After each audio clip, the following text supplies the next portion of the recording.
locker room. Is it you? You stink? Shh. You Shh.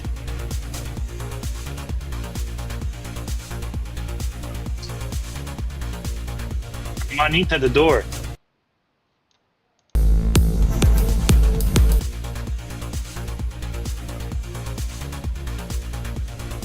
Yo, everybody, welcome to the Dope and Tape Show. This is episode 180. Scott Pugsley is supposed to join us, but I don't know. Having trouble with getting him connected with the email and the Zoom invite. So hoping we can kind of work through it, as we kind of go. Um, Very decorated. I mean, at this point, with his history, I would say decorated fire protection specialist. Let's see here. Oh, those are posts. Go to his LinkedIn, and What in the and world? his job title is like it just keeps going. He started in 1993 as a fire alarm tech. Did that for 3 years. Went on to a training officer at a local fire department. Was at the fire department for 6 years. From there, project manager, engineering technician at a fire sprinkler corp. So I guess this is a corporation contractor. He was there for 10 years. Whew. Yeah, yeah. And then after that, he was at our friends over at Reliable, I'm gonna get that. Eastern Canada sales representative. He did that for 2 years, and it keeps going. Then he went to Telgen, supervisor, fire suppression designer, 1 year, 6 months. National sales rep for MEPCAD. I guess it's like a 3D CAD software that I had never heard of, but sales rep for them. Back to engineering, technical sales for 3 years. It just keeps going. Um, Education manager for Canadian Automatic Sprinkler Association, but he no longer does that. How's it He look, did people? that How's it for look? Where is Scott? I mean, we're gonna get a hold of Scott. We're gonna keep talking about him, but we need to actually get him in here. Everybody, yeah, thank you for yeah. joining. Let's get About a to get couple to the likes good going if stuff. you can. If you want to be a real sport, you could share it. Daryl with the first comment. Atta boy. Where's Florencio? Let me know how it looks. How's it look? How's it sound? We are on the Wi-Fi. Welcome to the Dope and Tape Show. This is a live show that I'm gonna go airs to at my email 9 and then p.m. just Eastern Standard. copy it. Yeah. Every Thursday, but sometimes on Tuesday because we missed last Thursday. We were traveling back from NFPA. We had a really great time at NFPA. If I got to meet you and give you stickers, that was like the highlight of it. Is meeting everybody that I get to interact with online and social media, YouTube, Instagram, etc. I think I gave out probably gave out a good like 500 dope and tape stickers and like 500 Bobby stickers. I'd say just little handfuls. Whoever wants them. Whoever give me the time of And day, whether you wanted them or not, you're getting like 5 stickers of my face. They're like, wait, who are you? I'm like, yeah, here's a sticker of my face. all right, cool. I sent him the link from email to LinkedIn. Okay, that will work. I'm I'm Yeah. I'm looking at the lobby here. We got Daryl, we got Juan, we got Chad. What up, fellas? NFPA was dope, and it was great meeting with you, Bobby. It was great meeting with you too. Tell Brian it was great meeting with him too, or he's gonna feel left out. I was telling Bobby several times I would talk to people and I would tell them, ask them, hey, have you heard of the Dope and Tape show? And they were like, oh yeah, I know that guy, the handlebar guy. I'm like, yeah, yeah, that guy. That's great. Yeah, I'm part of it too. I'm That's part of it so too. And they're like, great. oh yeah, okay. Juan, I will make that hat when the day comes. When the day comes, you know what I mean? Just we can't. Here at Dope and Tape, we don't support bad info. We definitely don't support false info or false narrative. And blow up Bobby's just a false narrative, kid. It's never happened. Why would I make a hat? You make the hat. But it was awesome meeting you guys. Yo, Chad, how's the house, kid? Chad got a house and shit? Yeah, he did. I saw it on Instagram. Man, Oh yeah. it's nice. It's And sweet it, backyard it's too. basically like you're just with him every day. If you follow him, you see what he's up to every day. We know who the real Dope and Tape show is. Brian's just the sidekick. Bobby is the Batman, and Brian is the Robin. Oh, who said that? That's your buddy Daryl. Oh, That's that's him. what I thought. That's a Daryl thing to say. That is a Daryl thing to say. I appreciate everything Brian does. Brian does a lot of the behind the scenes shit that I am not gonna fucking do. So, you guys might not see everything that Brian's doing, Yeah, like but taxes. like, Yeah. yes, Accounting. like taxes. Yeah. See, I get to post pictures of my face, and he gets to do paperwork. But it wouldn't work without the both of us. So No, you no, better you better that is appreciate him. Oh, that's here's true. Scott. Let's go. All right, I gotta move the logo because I put it over Brian's face. Boom. All right, let me move the logo Hey, back. hey, you're in. Hey, Yo, look at Oh, that beard, brother. I that fresh definitely my it shadows your mustache, Bobby. Yeah, well, he's got a nice mustache right there. You just all you see is the beard right now. yeah, Yeah, it's actually I've got to reposition the camera to keep the beard in frame. there you go. It's important. Dude, Yeah, that thing is yeah, long. It's crazy. important. I think you've got, well, I don't say I think, I know you've got me beat hands down for the mustache.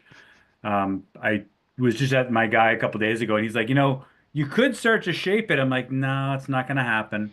You It's a could. lot And of It's work. just a little heat. I'm Just add, always seeing him like mess with it. yeah, it is. And then like if you eat a burger, it's hard. You get a. I mean, you know. oh my God, I can't even eat pizza without it being cut in like little pieces now. It's Yeah, you got to cut I, the burger in half. You got to move the mustache. Yeah, I might have actually given up on hamburgers, to be honest with you. If I had to really think about that more, it's yeah. Well, welcome to the show. We're happy Hey, to have Scott. you. Yeah, thank Thank you so you. much for coming on. I mean, you're Brian you're was just super tell. impressive. He was I just mean, telling you've us about been you. getting after it in this Well, industry.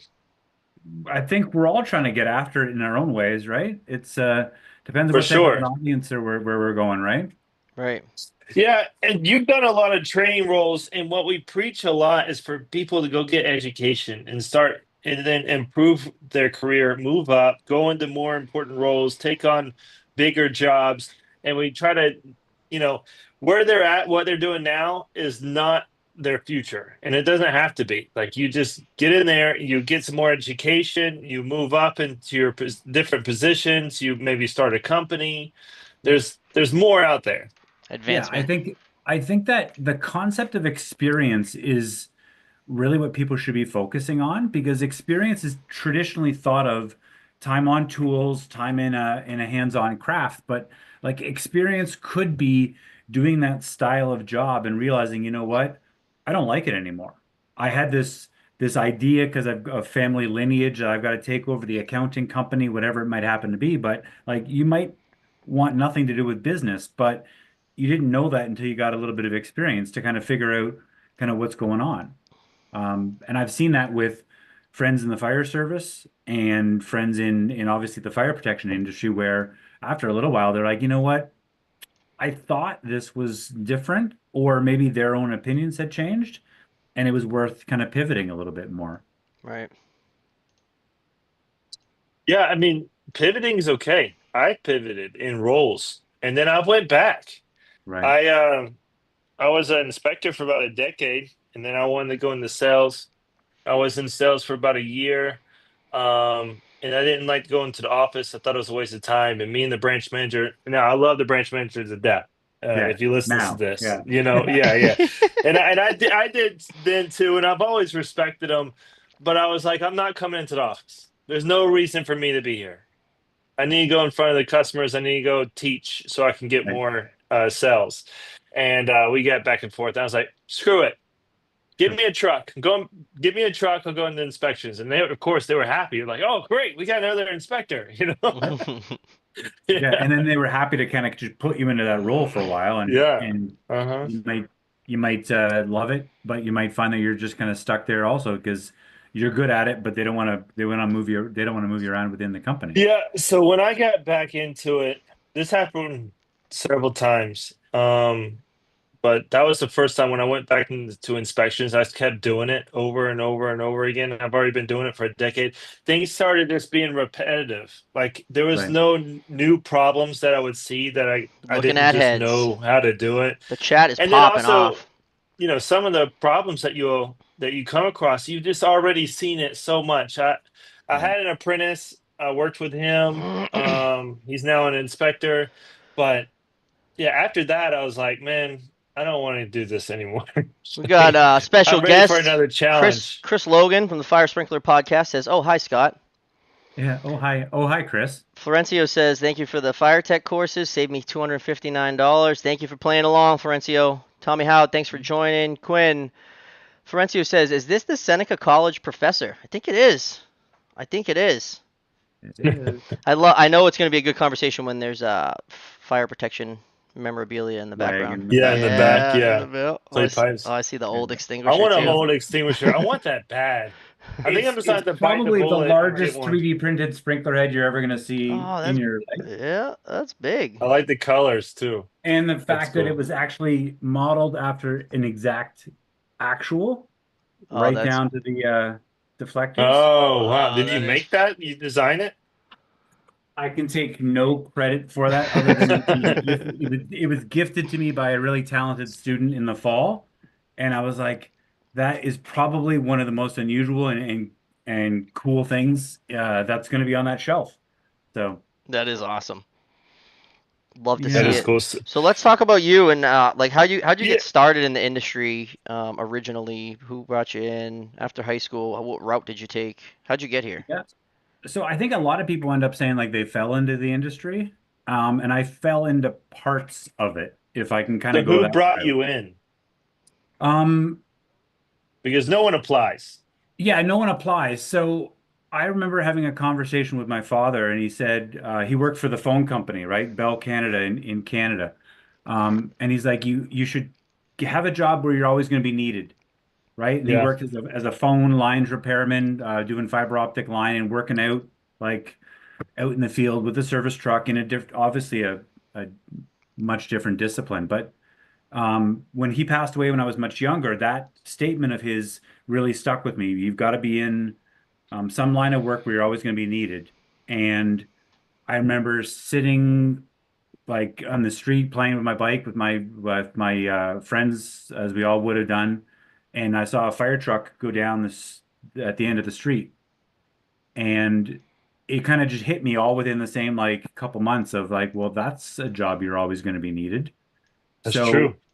I heeded that advice, although it was kind of after the fact to get into at least something that was fire related. So I pursued the only type of fire protection training that was offered at the time, which was actually at Seneca.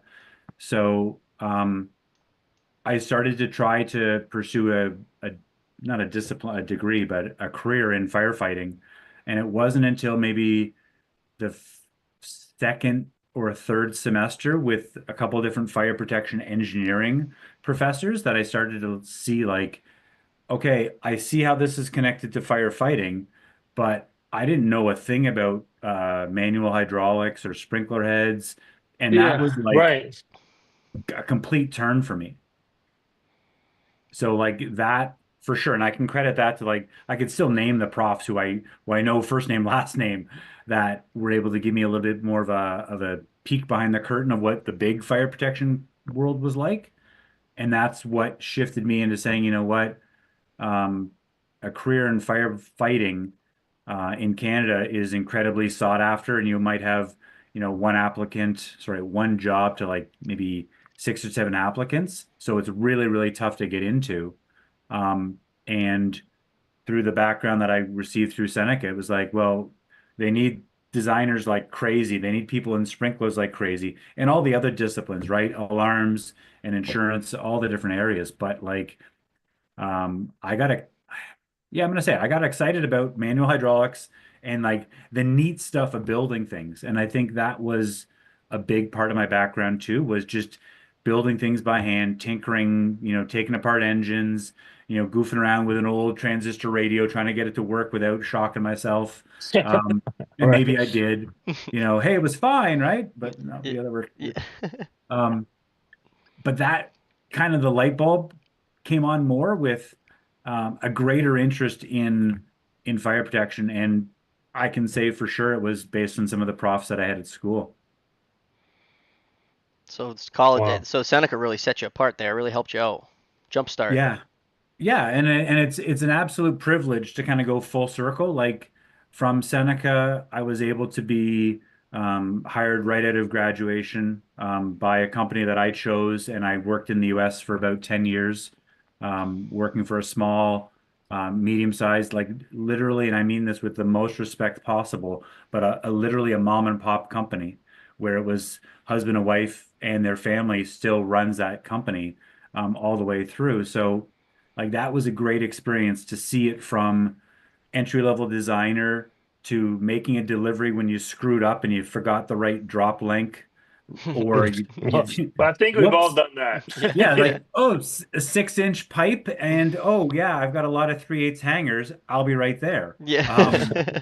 So there was a lot of that over 10 years of seeing the trade from designer to intermediate designer and kind of going through the ranks, doing a lot of project management. And then there was, big encouragement to pursue NICET, which was, a great alternate training method and a really good extension for growth. So like that, those two things really kind of set the wheels in motion for my career in general, right? So Did you live in the States for those 10 years?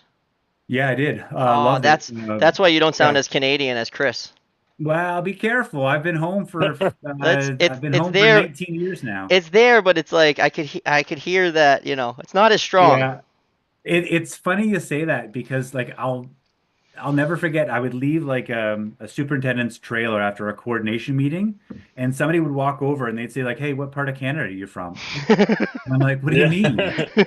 And they're like, "Well, we heard it in your accent." So I worked in Vermont. It's like an hour and a half to Montreal. It was 6.5 hours to my hometown if I wanted to go home for the weekend. So it had a good mix. But I used to laugh that I thought it was really good that I could still leave a meeting and still have a Canadian twang. Right. Now, Chris's accent is Southern Ontario, and we don't want to like mix Central Ontario with Southern Ontario. And I'm really just seeing this for his reaction, because he's probably Is pulling out. that Southern Ontario? Is that kind of like the redheaded stepchild of Ontario? That's Well, where those guys stay. there's a lot of people that could be listening to this over time, so I've learned really not to talk about politics or religion. Smart man. Um, Oh yeah. It's, and again, part of this is just to get Chris riled up because I'm sure he'll be texting Yeah, me that's soon. that's my whole point too. Yeah, that's great. I was thinking about it though. Like, I Daddy's noticed one of the live. posts earlier. Am I your first Canadian guest? Uh no. Oh, Daryl's a longtime listener, good friend of ours. We've had Chris on. Chris has And been he's on. came on. Yeah, Chris has been on. We've had other Canadians, right? Other than Chris and Daryl, I think. Yeah. Yeah, we have. yeah. I have. I I just must. can't remember them all. I'll have to send some more maple syrup to get a earlier Yeah. invitation then, Yeah. right?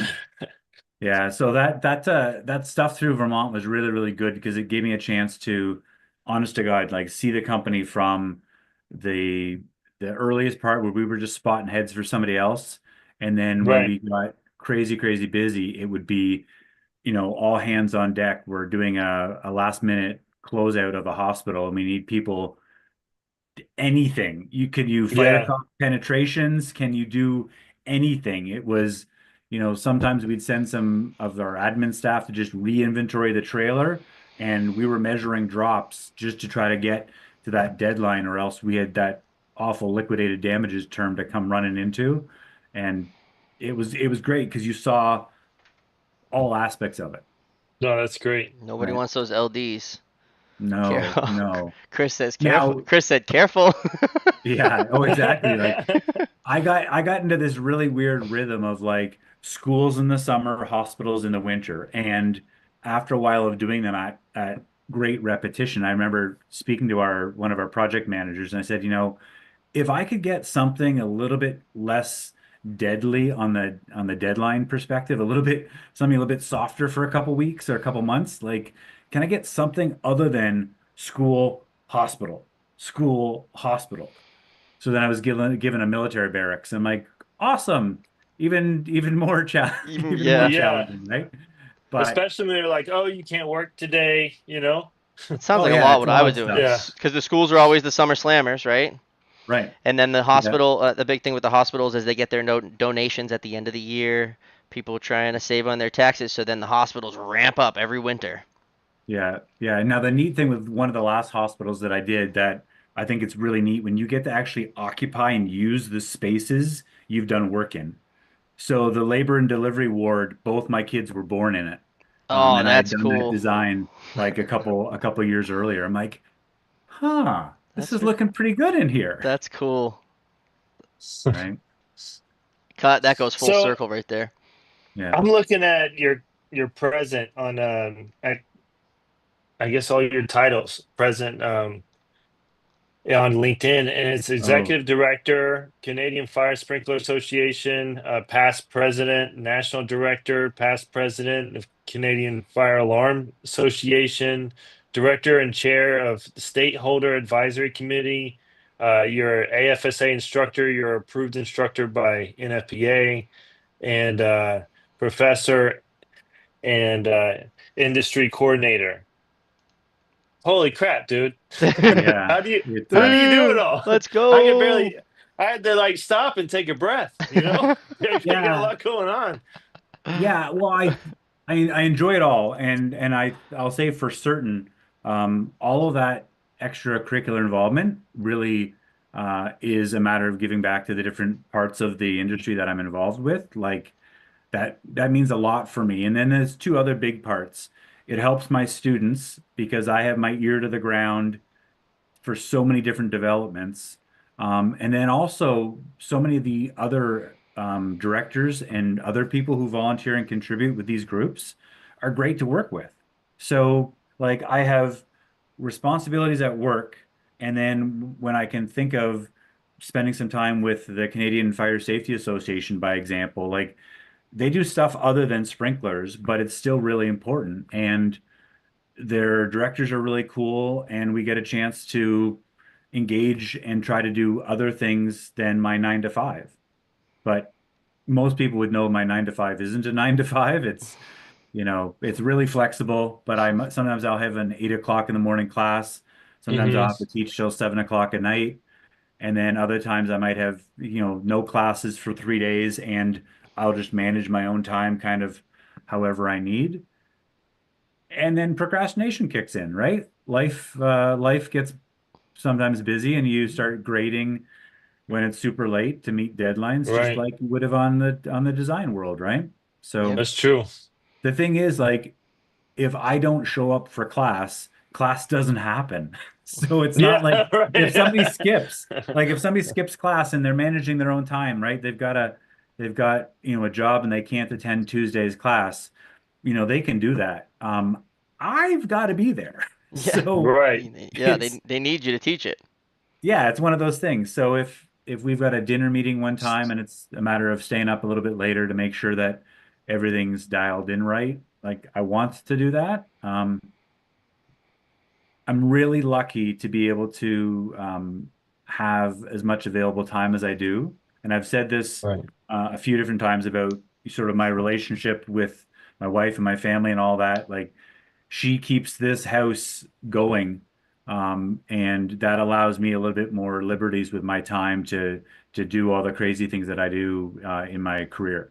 And I think a lot of us have those sort of partner relationships with someone that Yeah. does a little bit more heavy lifting at times. So that's a big part of it. Shout out to the wife. Yeah, Yeah, my wife keeps the house going too when I'm traveling, and shout yeah, out to Mrs. Bobby. yeah, absolutely, right. No, So I feel that. And on this flip side, I'm the person doing the extra work. My wife, she just started a company. It's doing incredibly well. But she's got a lot going on. She's looking to hire people, but she has to keep up the slack. Things got to get right, done. So I'm the one cleaning and cooking and getting things ready and kind of making sure she has everything she's taken care of. Plus, I'm gonna work, so right. like I meal prep so we can have food, and then so yeah, you're a team, You do what you got to do. Yeah, exactly. It's a Yeah, team. Exactly. Chad says no job too big, too small. We do it all. yeah. That And then is like Do right. it I all. Chandler, what up, Chandler? depends on the age of your family too, right? Like, but my son and daughter are both much older. So when they were younger, I didn't have that laundry list of volunteer groups that I was working with. Maybe it might have been one or two exclusively, but my son Right. just graduated university. My daughter's going into university, so they're much more independent, which again gives you a little bit more time to breathe. Spread out and help. Right. You're helping every Now, organization at this point. you've been doing a lot of instructing and teaching, and of course now you're a professor. What keeps you in that kind of same roles? Is there something about teaching that you feel a passion for, or is something about it that keeps getting you go back? Yeah, I'd say like I was when I worked in Vermont, I was sort of my first opportunity was teaching to help a couple of the junior people in the department, and you saw sort of their life get a little bit easier when they knew a little bit more, which was nice. And when I was in Vermont again, I was able to join a volunteer fire department, and that didn't take too long before I kind of indirectly got drawn into the training areas. So I think maybe that's the part that I fell into because I didn't necessarily say when I graduate, this is what I want to do, but I'm so glad that it's ended up happening, right? So, like, I've seen amazing foremen who did so much great work, not just on the install side, but also training their apprentices to honest to God take over the tools someday. And then you see another foreman who's the exact opposite.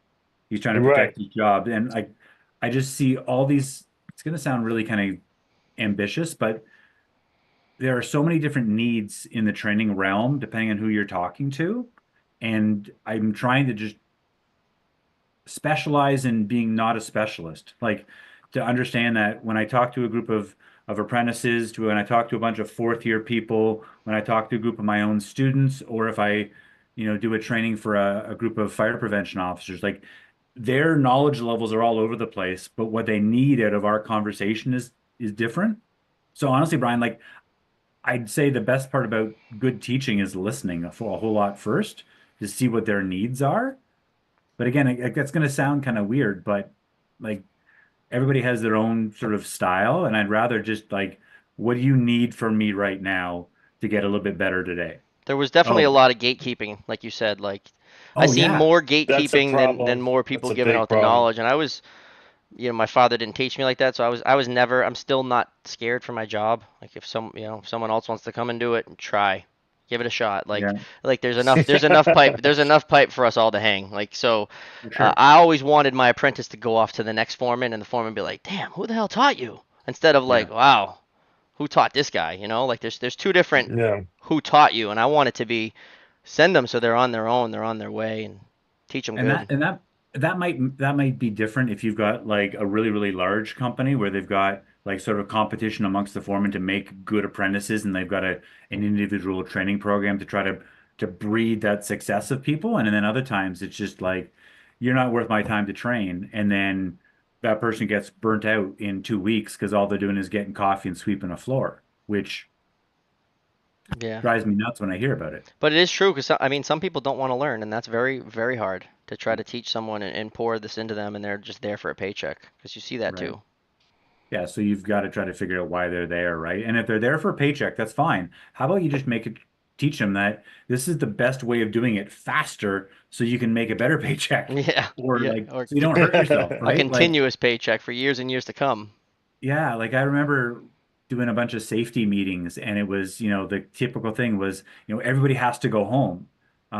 So maybe you just teach the person who's there just for a paycheck how to use the 300 machine correct so they go home with all their fingers Yeah, right. rather than hustling around and leaning over something, and then all of a sudden they lose a beautiful mustache. Oh man, yeah. People underestimate how powerful those machines are and how dangerous they actually could be with a long I sleeve or almost, yeah, I jewelry or almost lost whatever. my hand to Yeah, one.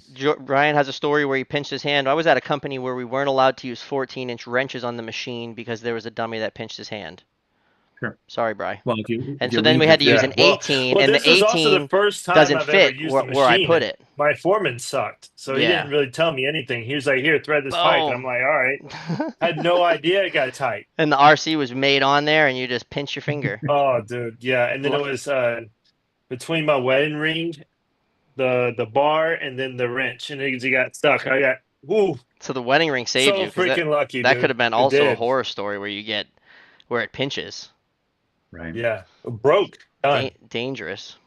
No. fingers I like done. to take the 14-inch wrench and I put it in the handle that's under the chuck, the handle that you would carry the 300 machine with. So when we had to use 18-inch wrenches and everyone was like clipping it on the back, oh man, I don't like the wrench back there, ripping it all up. That's where like most of the industry puts it, is they put the wrench on the back of the machine, I think. Yeah. Don't stick your Richard in the chuck, kids. That's a great Dar- piece of advice. Daryl says, right now I'm doing a lot of 3-year full dry system trips and hydrostatic tests. Get after it, Oh, that Daryl. makes sense. Yeah, in the Daryl's summer. up there in the Yeah. mountains of Canada. Yeah, Daryl, there's a finite time where we're doing all our trip tests. where are you at, That's it. Daryl? Yeah. I forget where Daryl is. Daryl will be like driving like 6 hours to a trip test. Yeah. He drives. He's up like he's up in like the mountains of Canada. Tell me where you're at, Daryl. Everybody that's in here, hopefully is hitting the like button, so we should have at least we should have at least 15 likes, I'd say. I'm gonna check. So, Seneca, do you have a full wet lab? How's that Yeah. kind of set Yeah, up? I wish I could have you go if you're ever north of the border for any reason possible, but Yeah. Oh, we did have we've something got planned. We were gonna go and egg Chris Logan's house. well, Yeah. let me No, I'm just hold a kidding. carton of eggs for you. No, I was gonna. I have chicken, so I was gonna bring some good old American eggs. All right. No. Well, I've got a potato gun I can pull out of the shed that we could really get those suckers hauling. Oh, we're doing Yeah. it. All right, yeah. So we're gonna have to plan a trip. There we go. Don't tell Now, Chris. contrary to popular opinion, while Chris and I are Canadians, we're not neighbors. Like we're at least I think 5 or 6 hours apart from each other. Oh dang. So Yeah, he's it's just one of those Daryl's in things. Calgary. Okay. Sprinkler guy up in Calgary. Yeah. So, Brian, we've got 3 labs on campus. A fully decked out fire alarm lab with conventional addressable, like all the bells and whistles, literally all the bells and whistles. We've got a fire service lab, which is specialized equipment for candidates for firefighting, and then what I like to call my playground or the sprinkler lab. It's got 16 risers in it, a complement of wet, dry, deluge, and pre-action.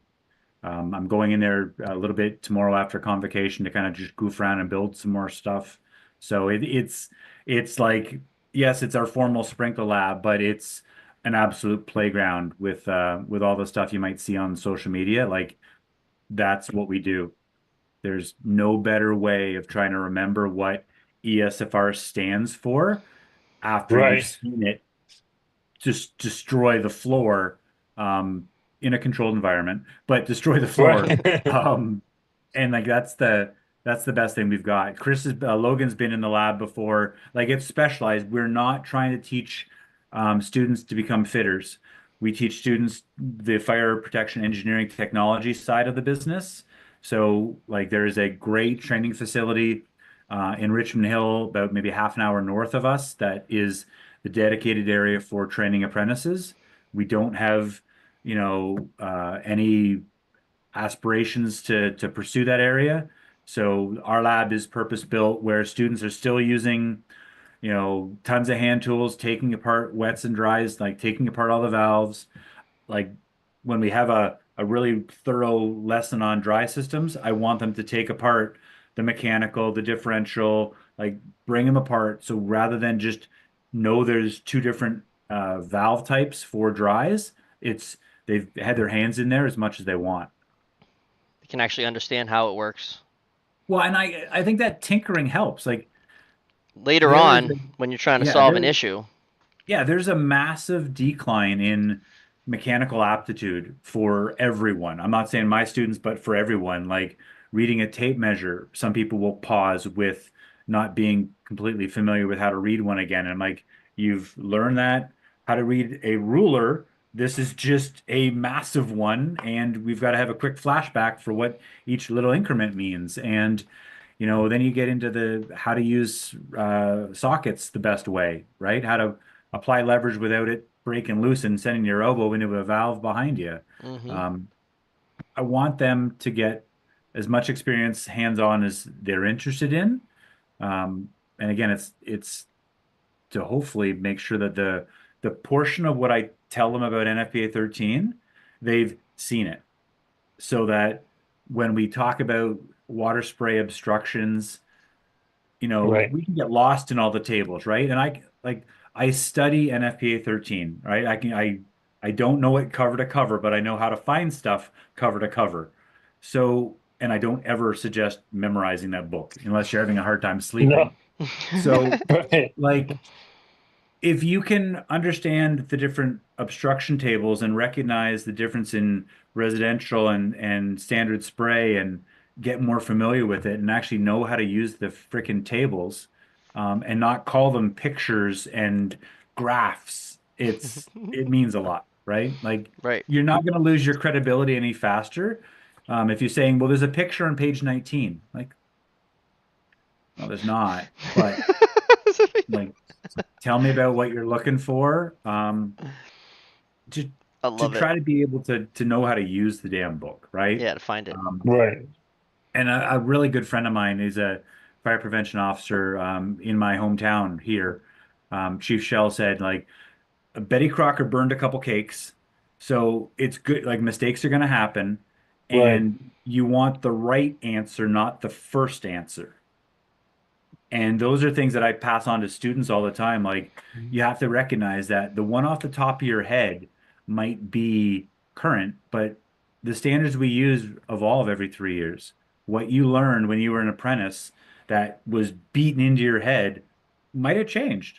And Yep. it's no longer such and such. It's a little bit different. So you've got to be comfortable enough to ask for the help or grab the book, or quite honestly, with there being so much stuff on online now, like, if I have to do a repair on my car, I'm not bringing it to the mechanic. I'm checking it out on YouTube to see if I can do it on my Yeah. own first. So when they started adding QR codes to um, face plates and to gauges to help somebody with a bit of a tutorial on how to reset a quirky valve, I think that's great, right? I think so too.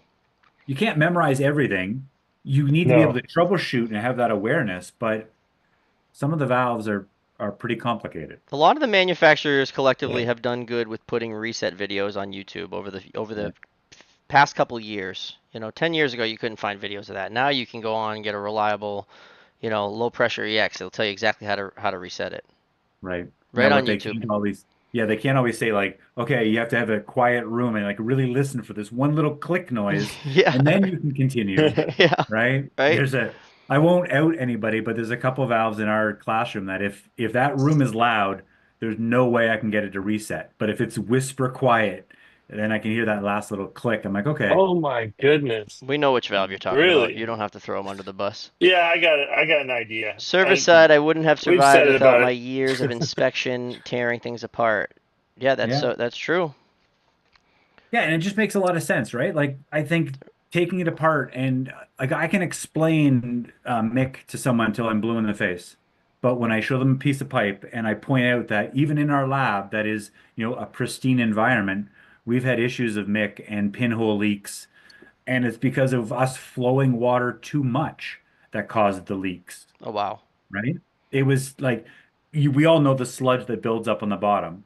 So imagine that as, like, Yes. if you pick off a scab over and over and over again, it gets down. Mm. So we weren't picking off scabs, but when we were flowing sprinklers every single day, and then it would sit for maybe a month, and then we'd flow a bunch, we basically carved out some low spots underneath a welded outlet and created a bunch of little pinhole leaks.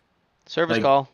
yeah, well, I'm the service call, I know. right? So Yeah. it's like one of our part-time people gave me a call, like, yeah, we've got a little pinhole leak. It's directly underneath the weldolet, so we can't do like a quick fix and just mech T through the hole and make it work. I'm like, where is it? He goes, it's on the other side of a weldolet. I'm like, Uh, Mm, Shucks. yep. Um, dang. so we take it apart. We have a really good look at it, and I saw that on the east side of the room, we had 8 of those occurrences directly below each one of the risers. It was regularly carving out any sort of accumulations of rust and just lessening the wall thickness until it finally showed underneath one of the dries. Wow. So the like Right. the velocity at that turn right there onto the outlet or something. Yeah, that's exactly what it was. So like Yeah. when you can take stuff apart and explain it to someone, anybody, then you can get the why part, right? I think that's, you can describe why it's important to leave some threaded rod in through the loop ring in case there's any upward reaction. But until you see sprinklers popping and moving around, you don't, is it important? Is it not important? I thought you had Well, to leave that little bit of rod because the guy doesn't know how to pipe the head, and when you put the plate on, you got to well, let it down. yeah. Well, it's probably because there was too much rod above the beam clamp that they ran into space and it was hitting the Trying decking, to crank that rod right? up or let it down, or you're up there cutting the Right. rod. Daryl Yeah. says, "What's your favorite subject to teach and why?" I would probably say the intro to sprinklers class, because we get to explain to students everything from an upright pennant sidewall system types. We go out for a couple weeks and do fire hydrant flow testing. It's just a fun, fundamental class to go through. And trust me, guys, like anybody who's worked with me in a class know I like to joke around a lot. So having fun in a lab space, and if I've told you 2 times how to operate a sprinkler and where to stand and you're going to get wet. And when we go out and do fire hydrant flow testing and, we describe how to use a pitot tube and then we work through all the different, like we've got some great equipment, but we start them on a pitot tube. And I if love you hold that. it the wrong way, you're eating it, I right? love that. That's definitely how I started. Right in the Yeah. So freaking face. Yeah, Why you I love that. like and I have to lean in there a lot to make sure that they're getting good supervision, but sometimes there'll be someone who's not necessarily as engaged. I'm like, hey, you're the third volunteer, you might want to watch the first and second person, and then they kind of get in there and do it, and someone's getting wet. It's likely going to be both of us, them and I, but those are the fun ones to really teach because everything is new to them. And if they're willing to play around and be a little bit more open, we'll stay late. We'll take extra stuff apart. Like I want everyone to have a chance to do these things. And if they want to, if their personality will kind of let them be open to that, then let's do it. All right, what's That's up, John? Thanks for joining. that's kind of the hard part is just trying to figure out everyone's personalities. Some people want to help right? out. Um, I am probably the last person to ever raise my hand in class and ask a question, Oh, but same. I'll be the Brian and I are total opposites. I will yeah, never. I have no yeah, need to speak up. Whatever they're trying to yeah, tell me, they're going to tell me. If I need a question, I'm going to ask at the end. Brian's like yeah, every second, yeah, like you know yeah. what I mean, right, Brian? So, yeah, I'm involved. Yeah, for yeah. sure. So I'm likely not going to ask that question during class, but I will be the first person Yeah. before the slideshow's even turned off to start asking questions. And then afterwards, after the meeting or whatever we're in, Bobby's like, "Stop doing that. Stop talking." It's like when the teacher's like ready to dismiss the class, and but like Brian's like the kid that just keeps asking questions and like they won't dismiss us. It's like, he's got another question. He's got another. Just shut up. Yeah. Like if you keep talking, he won't let us go. Well, Yeah. then I'll just say like, hey, everyone, like we're good on time. If you want to go, go. If you want to hang around, right? Oh, I like that one too. Yeah. Because that helps so much. Like, I don't want to be weird about it, but in an academic setting, I don't get as much time to talk to students. So I want to be there, 5 or 10 minutes early, and I've got a Spotify playlist that I put on that's called the Hot List. Students can add songs to it, but it has to have fire, smoke, or heat in the lyrics.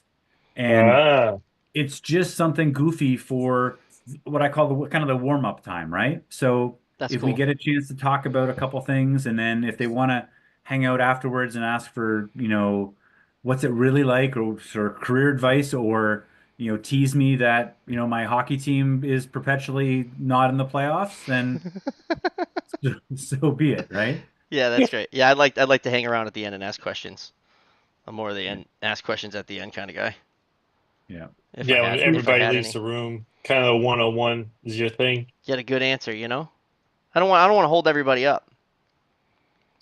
Not waiting on me, dude. Uh, You're not waiting on me, they're dude. not waiting on me either. I'm just adding to it, Oh, I'm waiting on you. getting Right. all the facts, No, I'm just adding kidding. to it, you know. Uh, yeah, So just trying to. Scott, let's say that some of our listeners are they're in the fire protection contracting world, either as an inspector, sales guy, fitter, foreman, whatever, right? And they want to get into more of an instructor role. What would you advise them to do for their future? Um, Keep their NFPA under their arm or under their pillow. Like you've got to be willing to read it and look it up, challenge yourself to not go with a gut feeling, but to look it up. Like if you're gonna try to be in an advising or in a teaching role, you've got to be that person who can speak comfortably about the topic, but also reach for the book to show them exactly where it came from and not just because Scott said so, Mm, right?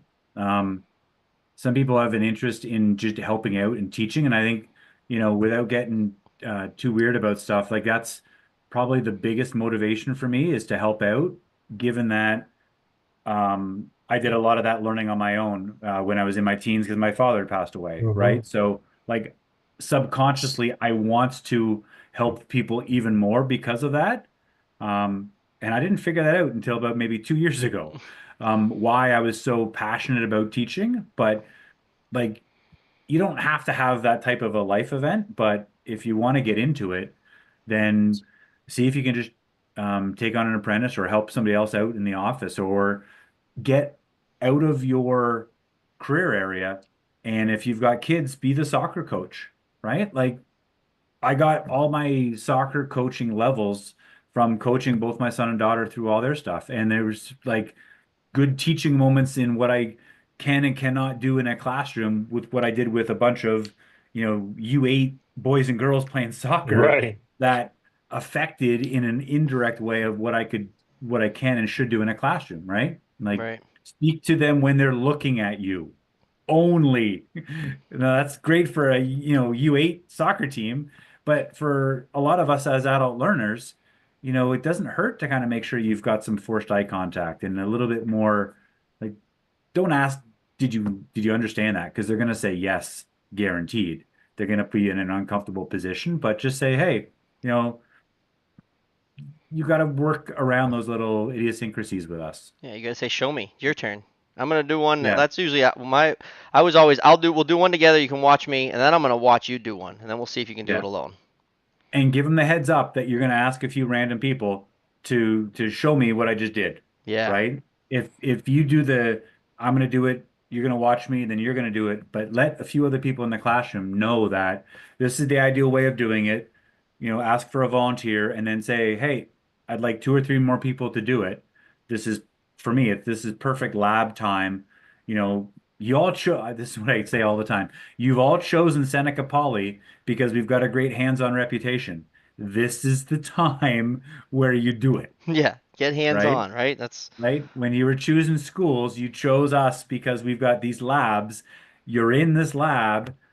Why aren't you bringing your safety glasses? Right? Like, and that's not going to be an excuse because I've got a filing cabinet full of loners, right? Oh, that's awesome. And like, you want to get involved. Um, it's a cool position to be in. I'll honestly say this, Bobby, like to be a graduate of the program that I now work in is something is a privilege for me. And my approach in a classroom is knowing that in 1995, 6, and 7, while I was a student, I sat in some of these same classrooms and I That's had cool. the same nervous tendencies and maybe I had the same hopes and aspirations. So I want to tell people like what the jobs are really like. You know, field related work is tough. It's difficult. It is profoundly rewarding to drive through a community and say you were in that building and it's still there. Um, I miss when I traveled in Vermont. Like that was 10 years of a good portion of my contracting career. And there were so many buildings that we would drive by. And like, hey, I did that one, or I did that one, or maybe I delivered beam clamps to that one, like whatever it Right. was. Um, I had part in those it, were, yeah. yeah, those were some neat ones. And regardless of where you're in, whether it's an apprenticeship role, you're the best foreman within the entire company, or a junior estimator, whatever they all are, like we have an opportunity to do some really cool things. We just have to recognize that there's going to be some people in our team that they're doing it for the first time ever, and they might need a little bit of extra help. And you can scream at them all you want, but they're probably going to say, "I'm gone," Yeah, screaming doesn't work. right? So I don't know. There's a lot of really cool things that we can try to do to keep people in the industry.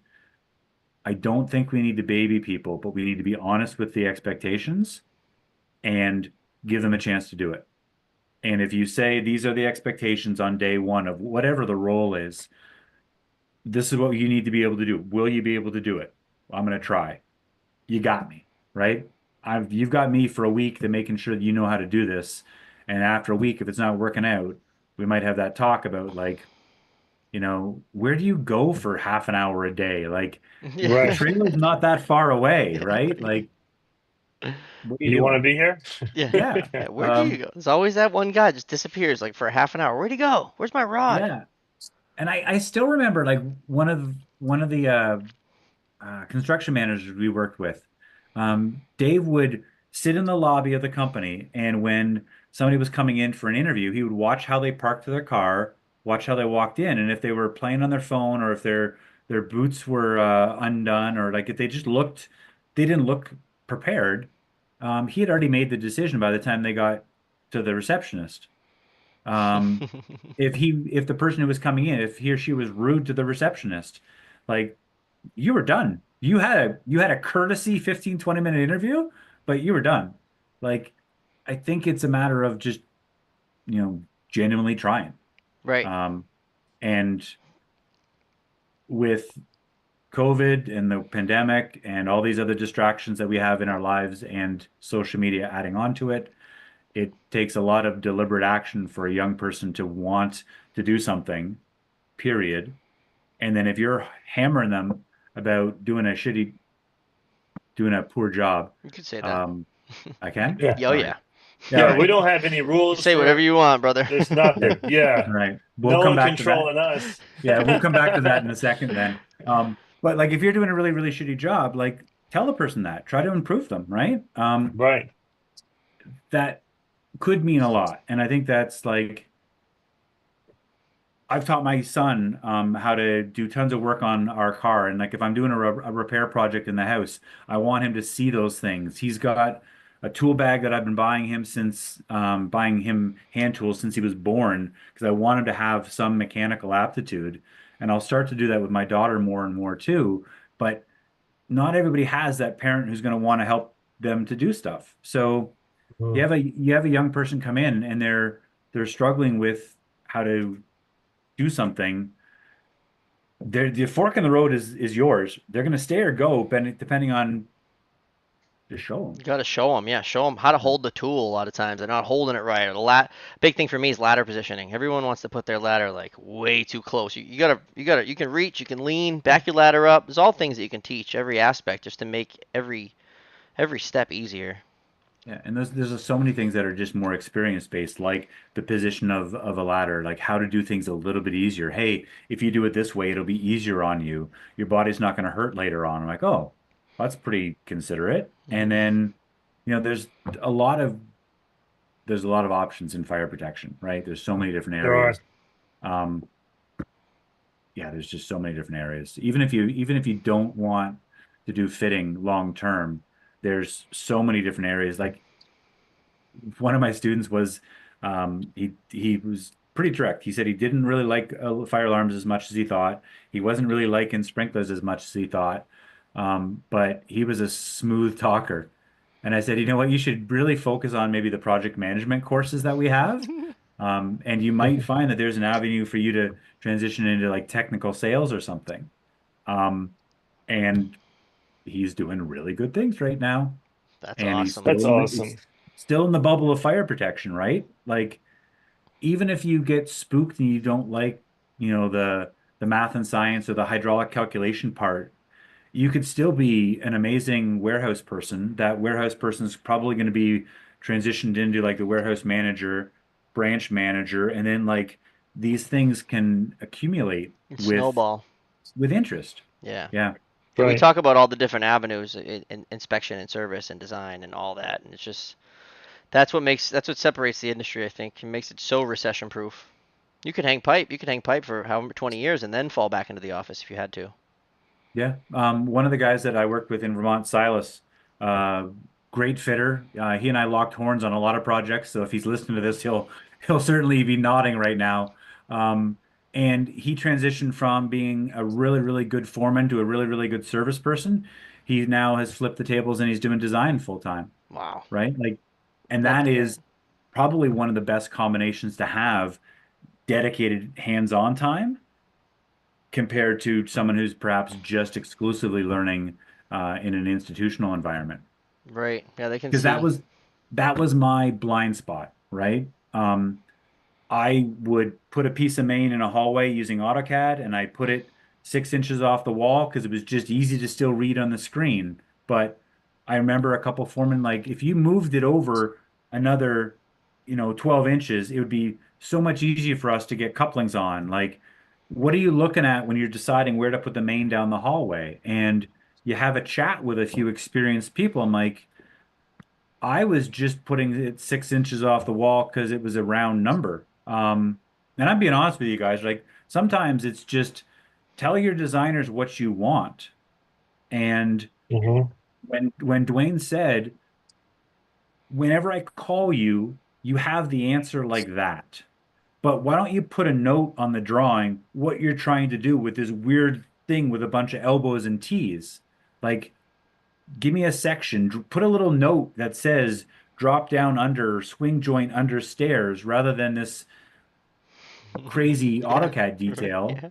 And And I'm you go, like, well, sure. And he goes, and can you put it in a large enough font so we can see it on plans? And I started doing that based on some field input, and it made both of our lives easier. I thought less it was, less calls to your phone, and they got the yeah, info right and there.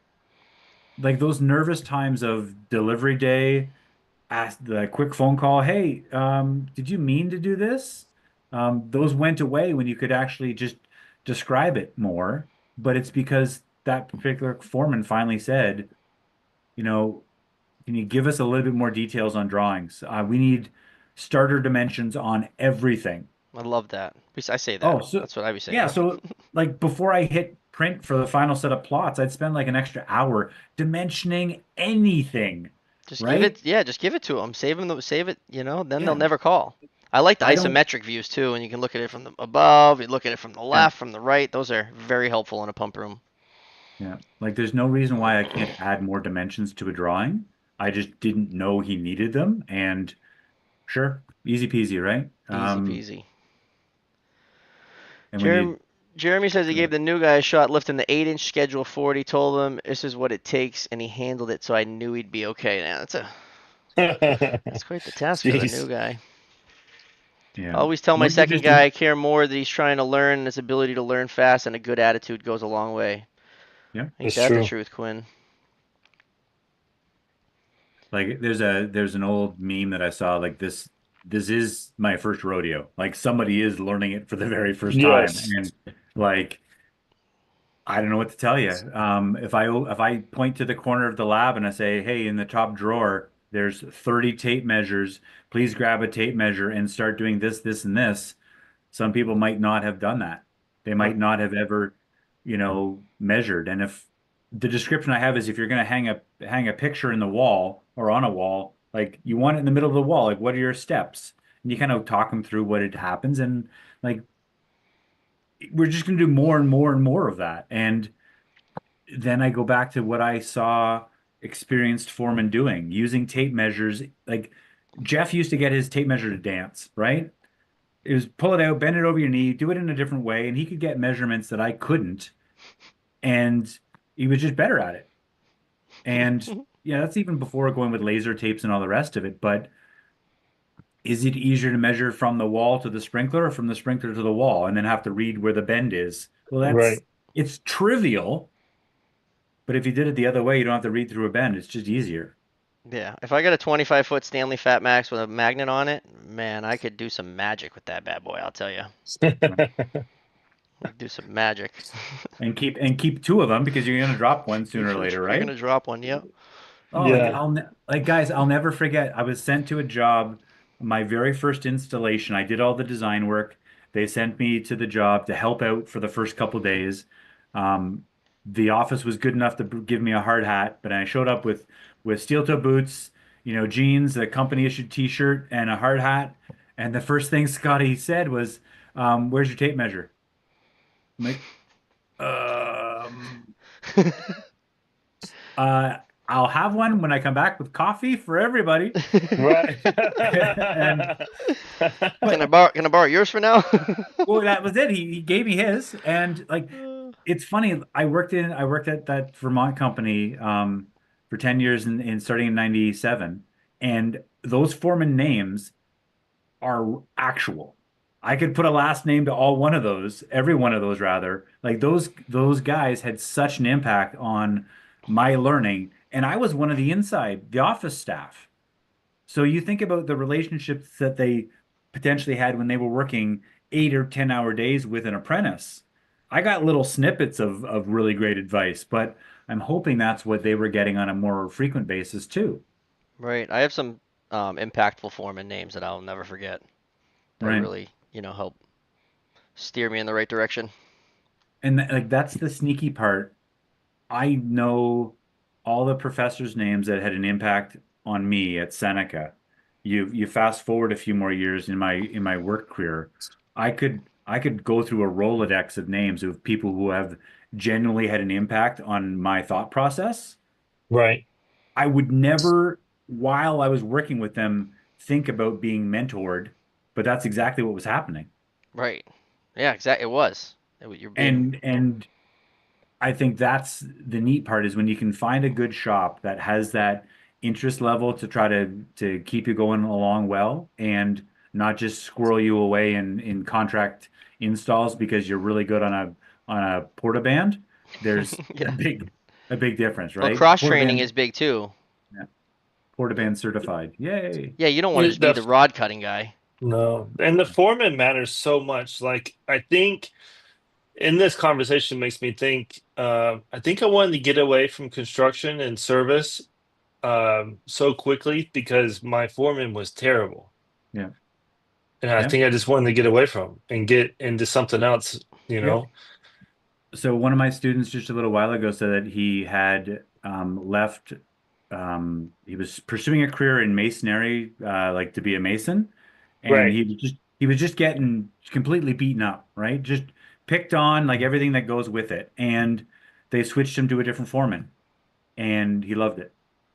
That's all It it was takes Right. sometimes. That's all it takes. one guy was trial by fire. The other guy was like, okay, I'm gonna give you 4 hours of my time. We're not even gonna do anything production based.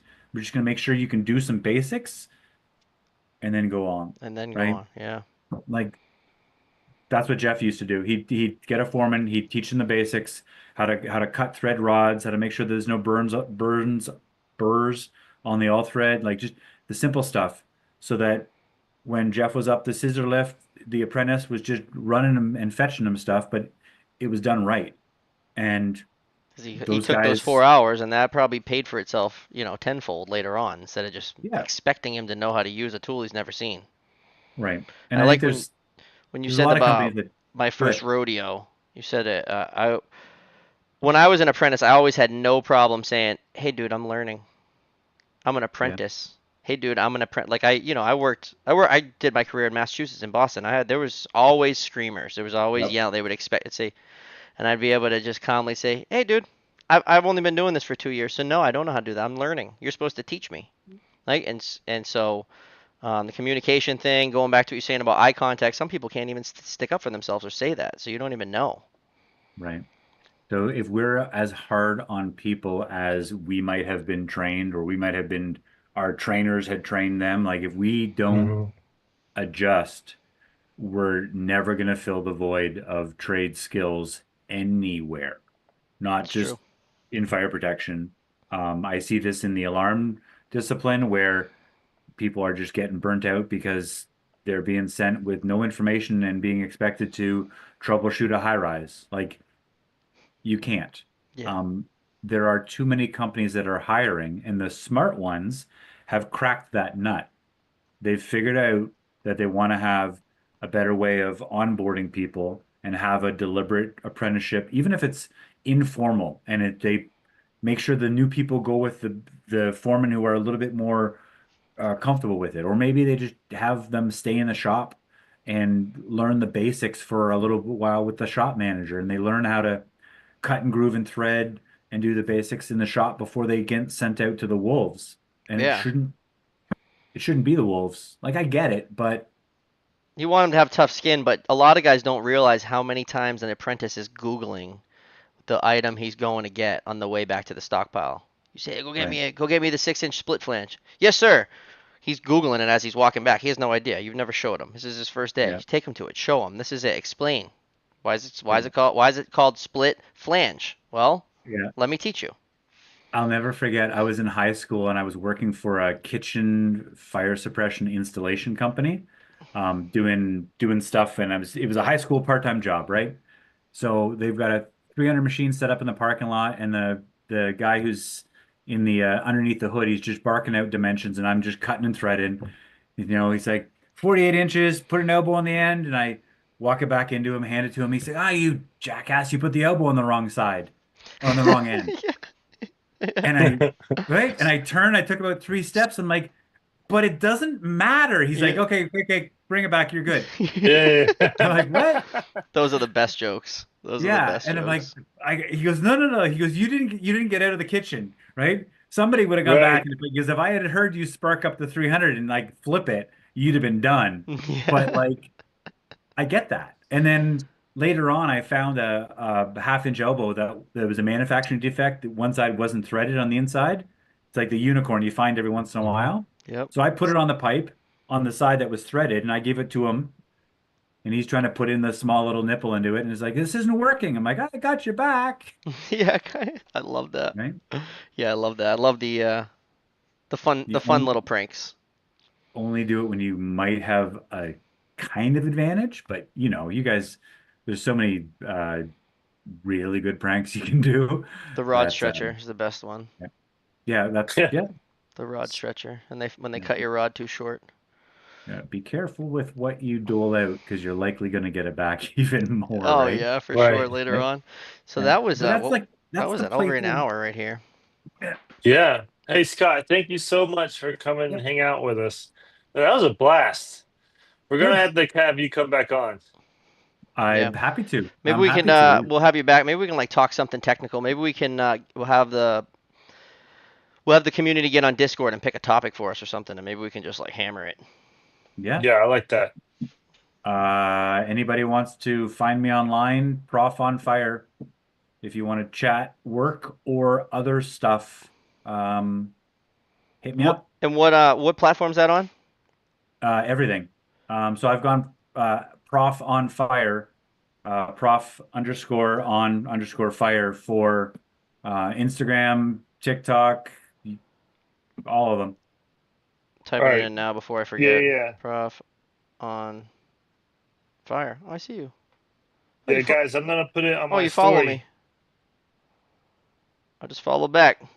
Well, I do my research. Share this profile. I'll share it to my story for you. I don't know Cool I don't stuff. know how many views Brian's gonna get. Not much.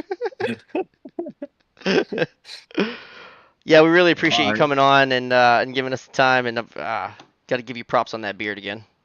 All right. Well, I appreciate it. It's next time you see it, maybe it'll be down to here. Yeah, So another inch or two. we'll try. We'll Everybody try. that's watching, really Awesome. appreciate you. We had a Thank you all. huge viewing tonight. Um, On a please Tuesday. That's please hit the wild. like button if you haven't subscribed yet. Please subscribe. It helps more than you know. And if you really want to take a screenshot of the page and put it on your Instagram and invite other people, tag me. I'll share it. Appreciate you all. Again, thanks, Scott. Really appreciate you. We had a Thank you all. Later. huge viewing tonight. Dope and tape See ya. out.